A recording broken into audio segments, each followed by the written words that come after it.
Buenos días. Hemos visto que muchísima gente ha salido a la calle para darle el último adiós a Hugo Chávez.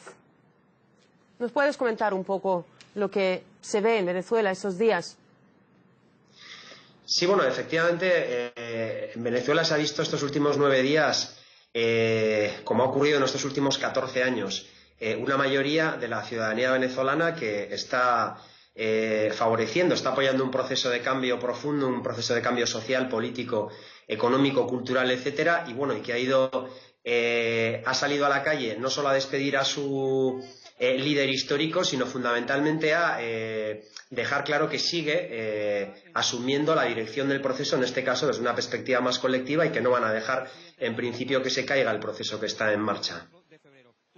Luis, muy buenas, ¿qué tal? Soy Francisco Guaita, soy corresponsal de RT y te quería preguntar un debate que estábamos teniendo aquí nosotros acerca de las declaraciones de Elías Jagua. No sé si las has podido escuchar, que ha dicho que no hay chavismo sin Chávez. ¿Cuál es la perspectiva que tú ves en ese sentido, no solo ahora a corto plazo con las elecciones del 14 de abril, sino un poco más a largo plazo? No he podido escuchar las declaraciones de Jagua, pero sí te he escuchado a ti porque justo llevo un rato escuchándoos por internet. Te diría que cuando Elías Jagua hace esta afirmación, creo que está queriéndonos decir que no existe un chavismo sin Chávez, no en el sentido de su presencia física, sino en el sentido del legado que Chávez deja para el futuro, ¿no? O sea, hablar, yo creo, de que no hay chavismo sin Chávez es hablar de alguna manera que no hay chavismo sin el proyecto político que de alguna manera Chávez ha intentado coordinar, dirigir en estos últimos años. Y que yo, justo además en un texto que escribí hace muy poquito para prensa, tendría que ver con la nueva cultura política que ha conseguido instaurar el movimiento bolivariano en estos últimos 14 años en Venezuela. Una nueva cultura política que se resume en la siguiente ecuación, que tiene 3 elementos: Estado social, participación ciudadana, participación popular y soberanía nacional. Ese ha sido el cambio cultural que se ha dado en el ámbito político. Ese es el gran legado que yo creo que deja Hugo Chávez. Por tanto, hablar de chavismo sin Chávez es hablar de un proceso en el que no se tenga en cuenta eso. Imagino que eso es lo que quería transmitir Elías Jagua. Luis, en cuanto al término, tú que desde el punto de vista occidental, ¿tú crees que estos 9 días en donde hemos visto a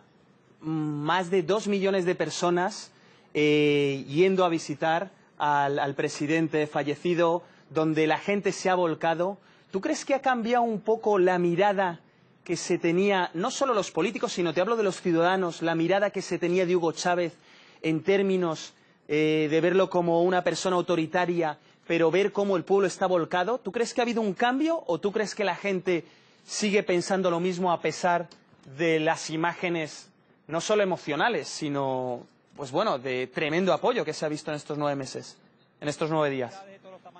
Sí, yo creo lamentablemente que los filtros que marcan los grandes medios de comunicación, que son los que nutren de noticias al mundo occidental, siguen siendo los mismos, y la información que ha llegado a Europa, que ha llegado, por ejemplo, al Estado español, etcétera,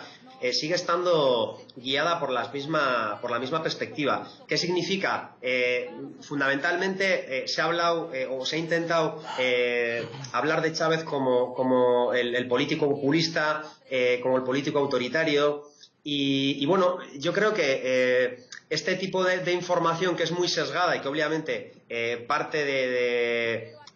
intentar desacreditar a una persona que ha liderado un proceso de cambio que ha tenido como consecuencia fundamental mejorar las condiciones de vida de la población, tiene además como objetivo fundamental ocultar otra serie de virtudes que tenía también Chávez. Obviamente tenía una serie de defectos que vosotros mismos los estabais señalando ahí, que son inocultables, ¿no? Pues como todo ser humano y como todo gran líder y como toda persona muy carismática. Pero hay otra serie de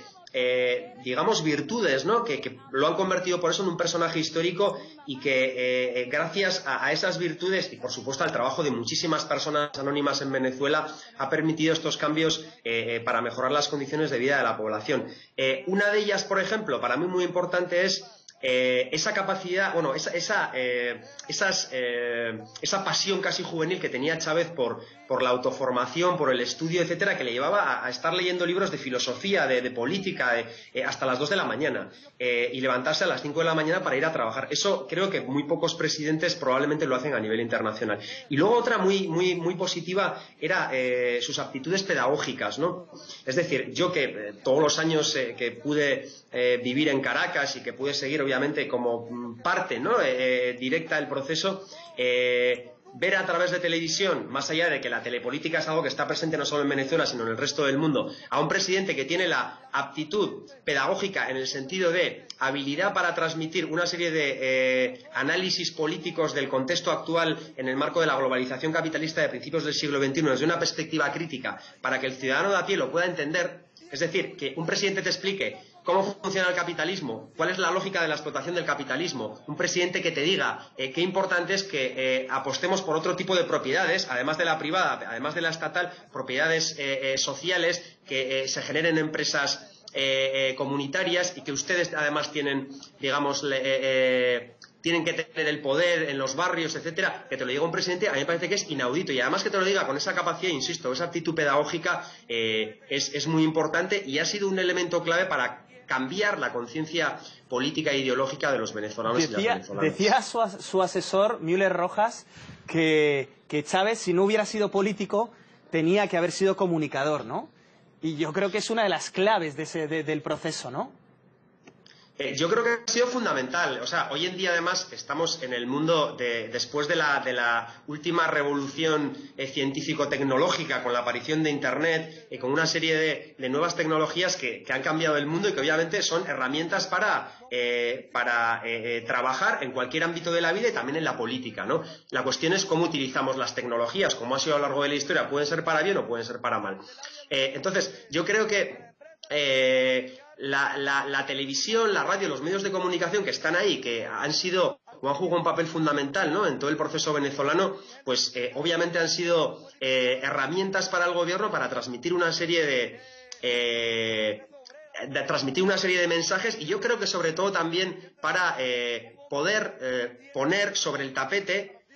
miradas, debates, perspectivas, reflexiones que no son las hegemónicas hoy a nivel internacional. O sea, yo, que venía de Europa, donde los grandes medios prácticamente están